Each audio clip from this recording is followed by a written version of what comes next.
கேட்டுக்கொள்கின்றோம். நன்றி, வணக்கம். மாண்புமிகு உறுப்பினர் திருமதி பிரேமலதா விஜயகாந்த் அவர்கள்.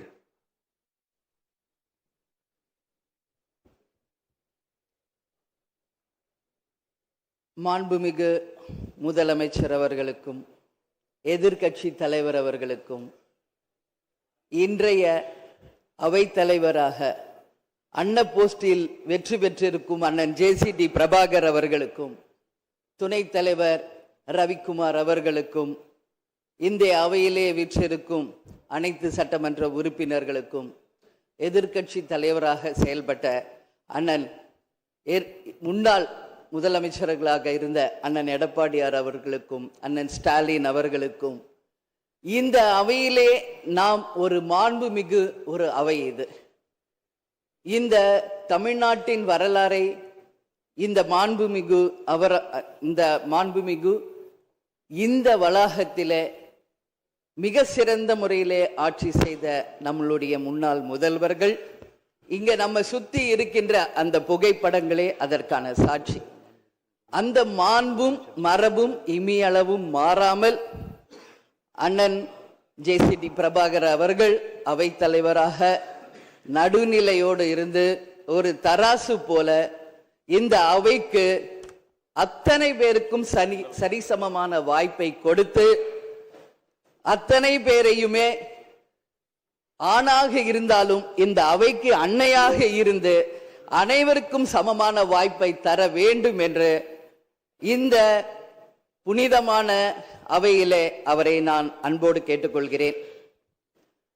அது மட்டுமில்லை, இன்றைய முதல்வர் அன்பு தம்பி விஜய் அவர்களுக்கு திரையுலகில் அண்ணனாக இருந்த கேப்டன் அவர்கள் இதே அவையிலே எதிர்கட்சி தலைவராக செயல்பட்ட பொழுது இங்கே நடக்கின்ற அத்தனை விஷயங்களும் தமிழகம் முழுவதும் தெரிய வேண்டும் என்ற கோரிக்கையை அன்றிலிருந்தே சொன்னார்.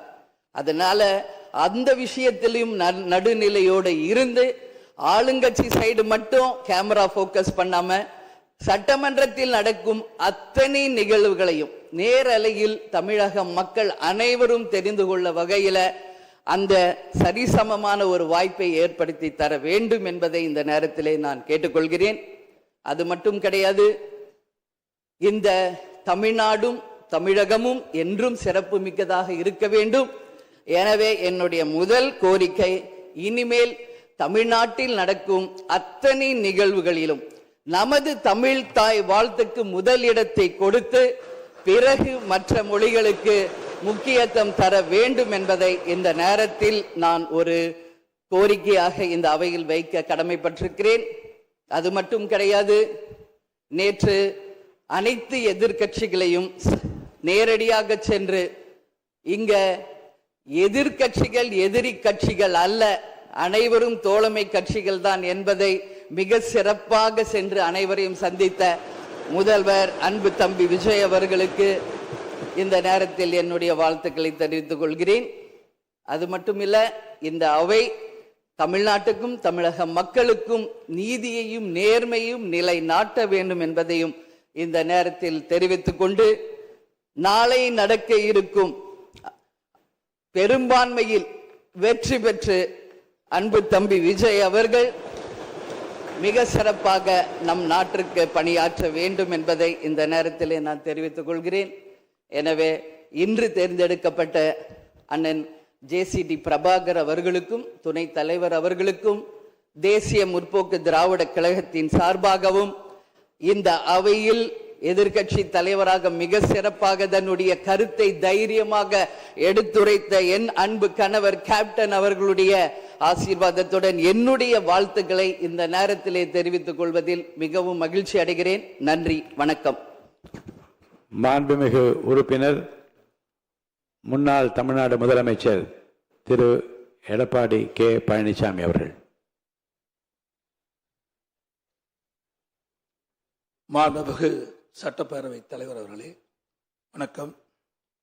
பொன்மனச்சம்மல் புரட்சி தலைவர் எம்ஜிஆர் அவர்களையும் இதயம் புரட்சி தலைவி அம்மா அவர்களையும் முதலிலே வணங்கி, வரலாற்று சிறப்புமிக்க இந்த அவையில் புனிதமான இருக்கையில் பொறுப்பேற்றுள்ள மாண்புமிகு சட்டப்பேரவை தலைவர் அவர்களுக்கு எனது இதயபூர்வமான நல்வாழ்த்துக்களை முதலிலே தெரிவித்துக் கொள்கின்றேன். அதேபோல பேரவை துணைத் தலைவராக தேர்ந்தெடுக்கப்பட்டுள்ள அவர்களுக்கும் என்னுடைய வாழ்த்துக்களை தெரிவித்துக் கொள்கின்றேன். ஏனென்று சொன்னால் சட்டப்பேரவை தலைவர்களையும் துணைத் தலைவரும் பெயர் குறிப்பிடக்கூடாது என்பது மரபு இருக்கின்ற காரணத்தினாலே நான் பெயரை குறிப்பிடவில்லை. ஆகவே அனைத்து இந்திய அண்ணா திராவிட முன்னேற்ற கழகத்தின் சார்பாக சட்டப்பேரவை தலைவராக பொறுப்பேற்றுள்ள தங்களுக்கும் சட்டப்பேரவை துணைத் தலைவராக பொறுப்பேற்றுள்ள அவர்களுக்கும் இதயபூர்வமான நல்வாழ்த்துக்களை இந்த நேரத்தில் தெரிவித்துக் கொள்கின்றேன். இன்றைக்கு ஆளுங்கட்சி எதிர்க்கட்சி என்று பாராமல் இன்றைக்கு தாங்கள் இந்த பக்கமும் அந்த பக்கமும் சாயாமல் நடுநிலையோடு வைக்கும் தராசு போல நீங்கள் என்றும் செயல்பட வேண்டும் என்று அன்போடு இந்த நேரத்தில் கேட்டுக்கொள்கின்றேன். எந்த அளவுக்கு எதிர்க்கட்சிகளுக்கு பேசுவதற்கு வாய்ப்பு கொடுக்கின்றீர்களோ அந்த அளவுக்கு உங்களுடைய அரசு சிறப்பாக செயல்படும். ஏனென்றால் மக்களுடைய பிரச்சனையை எடுத்து வைப்பது எதிர்க்கட்சியினுடைய கடமை. ஆகவே எதிர்க்கட்சியினுடைய கடமை சிறப்பாக செயல்படுவதற்கு அனைத்து எதிர்க்கட்சிகளுக்கும் முழுமையான நேரத்தை ஒதுக்கி கொடுக்க வேண்டும் என்று அன்போடு இந்த நேரத்தில் கேட்டுக்கொள்கின்றேன். நீங்கள் ஏற்கனவே அனைத்து இந்திய அண்ணா திராவிட முன்னேற்ற கழகம் பொன்மனச்சம்மல் புரட்சித் தலைவர் எம்ஜிஆருடைய ஆட்சி காலத்திலே நீங்கள் சட்டமன்ற உறுப்பினராக இருந்து பணியாற்றியவர்கள். மாண்புமிகு அம்மாவுடைய காலத்திலும் சட்டமன்ற பணியாற்றியவர்கள். சட்டமன்ற பேர விதிகள் முழுமையும் நன்றாக தெரிந்தவர்கள். சிறப்பான முறையிலே பேசக்கூடியவர்கள். சிறப்பான முறையிலே அவையை நடத்தக்கூடிய திறமை மிக்கவர்கள். ஆகவே அப்படிப்பட்ட ஒரு அற்புதமான ஒரு நிகழை நிகழ்த்தக்கூடியவர்களுக்கு ஒரு நல்ல வாய்ப்பை நீங்கள் பெற்றிருக்கிறீர்கள். இந்த புனிதமான ஆசனத்திலே அமர்ந்திருக்கின்றவர்கள் எங்களுக்கும் அனைத்து இந்திய அண்ணா திராவிட முன்னேற்ற கழகம் மட்டுமல்ல அனைத்து எதிர்க்கட்சிகளுக்கும் போதுமான நேரத்தை ஒதுக்கி கொடுத்து மக்களுடைய பிரச்சனையை அரசுடைய கவனத்துக்கு எடுத்து செல்வதற்கு நீங்கள் நல்ல வாய்ப்பை தர வேண்டும் என்ற இந்த நேரத்தில் தெரிவித்து மாண்புமிகு முதலமைச்சராக பொறுப்பேற்றுள்ள மாண்புமிகு முதலமைச்சர் அவர்களுக்கும் எனக்கு இதயபூர்வமான நல்வாழ்த்துக்களை இந்த நேரத்தில் தெரிவித்துக் கொள்கின்றேன். அதேபோல எதிர்க்கட்சி தலைவராக பொறுப்பேற்றுக்கிடும் தங்களுக்கும் மாண்புமிகு அமைச்சர் பெருமக்களுக்கும் இங்கே வெற்றி பெற்று தேர்ந்தெடுக்கப்பட்டிருக்கிற அனைத்து சட்டமன்ற உறுப்பினர்களும் எனது மனமார்ந்த நன்றி தெரிவித்து விடைபெறுகின்றேன். நன்றி, வணக்கம். நீங்க திரு எஸ்பி வேலுமணி அவர்கள் கை தூக்குறீங்க, பேசணுமா? பேசுங்க. மாண்புமிகு பேரவைத் தலைவர்